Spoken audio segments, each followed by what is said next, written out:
Golconda jewellers తెలంగాణలో మొట్టమొదటి factory outlet మన కొత్తపేటలో ఫిబ్రవరి 14న గొప్ప శుభారంభం. ఇంతకుముందు మా సోదరుడు చెప్పినట్టు మిషన్ భగీరథి ఒక పెద్ద ఫెయిల్యూర్ అధ్యక్ష.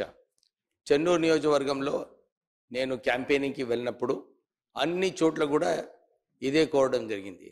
మాకు మంచినీటి సౌకర్యం లేదు, మాకు బోర్వెల్స్ కావాలి, ఈ మిషన్ భగీరథి మొత్తం ఫెయిల్యూర్ అని చెప్పి ప్రజలందరూ కూడా క్యాంపెయినింగ్లో కోరడం జరిగింది.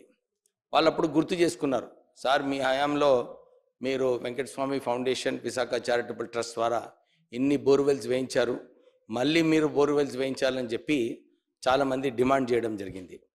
మొన్న ముఖ్యమంత్రి గారు రివ్యూ మీటింగ్లో ఈ మిషన్ భగీరథ గురించి చర్చించేటప్పుడు నేను వారిని కోరినాను, ఒక 100 బోర్వెల్ మా కాన్స్టిట్యున్సీకి ఇస్తే బాగుంటుందని చెప్పి వారిని కోరడం జరిగింది. వాళ్ళు ఇదే అన్నారు, రాష్ట్రంలో బోర్వెల్స్ వేయడానికి పర్మిషన్ లేదు, మిషన్ భగీరథి ఎందుకు సరిగా మీ దగ్గర అమలు కాలేదని చెప్పి ఒక ఎంక్వైరీ పెట్టినారు అధ్యక్ష. ఈ ఎంక్వైరీలో చూస్తే చాలా మట్టుకు పైపులు ఏదైతే మిషన్ భగీరథలో వాడినారో అన్ని పాత పైపులు వాడినారు. అంటే కేవలం పైపులు కాంట్రాక్టర్కి లాభం పొందేలాగా 70% కన్నా ఎక్కువ ఎంక్వైరీలో పాత పైపులు అన్నీ కూడా డ్యామేజ్ అయిపోయినాయి.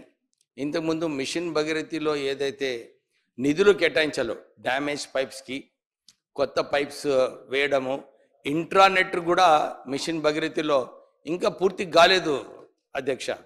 అంటే ఈ మిషన్ భగీరథి వలన మంచినీటి సౌకర్యము మొత్తము చెన్నూరులో ఫెయిలియర్ ఉంది. ఇప్పుడే అందరు ఇతర ఎమ్మెల్యేస్ గారితో మాట్లాడినప్పుడు కూడా అందరు కూడా ఇదే చెప్తున్నారు, సార్ మిషన్ భగీరథి నీళ్లు రావటం లేదు, మాకు ఈసారి ఈ ఎండాకాలం ముందు ఏదో ఒక మిషన్ భగీరథి మళ్ళీ రివ్యూ పెట్టి చేస్తే బాగుంటుందని చెప్పి చాలామంది కోరడం జరిగింది. మా చెన్నూరు నియోజకవర్గంలో కూడా మిషన్ భగీరథి అఫీషియల్స్ని పిలిచి 3 సార్లు రివ్యూ మీటింగ్ చేసినాం అధ్యక్ష.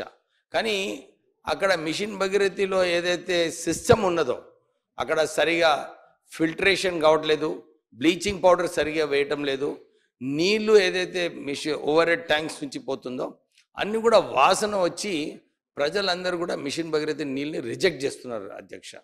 సో నేను ఇంతకుముందు కూడా సీతక్క గారికి కోరినప్పుడు ఇదే కోరినాను, ఒక ఎంక్వైరీ వేయండి, ఈ సిస్టమ్ని సెట్ చేయకపోతే మంచినీటి కరువు ఈసారి ఇంకా ఎక్కువ ఉంటుంది అని చెప్పి కోరడం జరిగింది. మీ ద్వారా మీరు ఈ ఆపర్చునిటీ ఇచ్చినందుకు మీకు ధన్యవాదాలు చెప్తాను. Thank you.